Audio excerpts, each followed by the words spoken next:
In the entryway of a local church is something that could stop people right in their tracks. It looks like the symbol Nazis used in World War II. Only on Coin 6, I'm digging deeper into the dilemma now the pastor and his congregation are facing. On the outside of Longview's community church, this is a neo-Gothic, classic European cathedral model. Little has changed since it was built in 1923. Whenever we have done any kind of construction, we have tried to mimic what existed before. Pastor John Williams is also going to great lengths if you listen,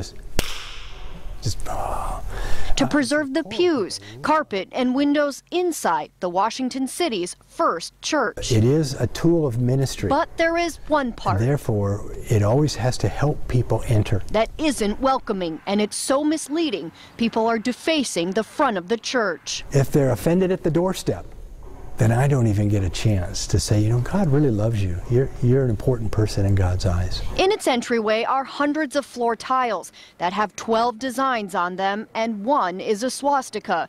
But 3,000 years before the Nazi Party made it their emblem, the otherwise called Philfoot cross was a religious symbol for cultures around the world. But we have, sad to say, more and more younger folks who have a very, very thin veneer of world history.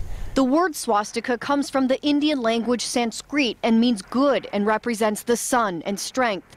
But the pastor can't find any record why the Protestant church chose the symbol. And we don't want that to be a stumbling block to people. We don't want that to be an offense to somebody. So I just want to remove as many barriers that I can do. Just kind of tear them down because they get in the way. It would cost $1,000 to replace the 40 or so tiles, but in true tradition, John Williams won't throw them away. Instead, he wants to save that history for a shadow box in the church museum. And I'm certainly not one who would want to deconstruct history or say history isn't important, because we need to know our history. But there are some parts of history that people have access to in other places. And while the pastor wants to remove the tiles, he is still planning town hall meetings for later this summer to listen to your ideas, because some parishioners told us they'd rather just not tear them up.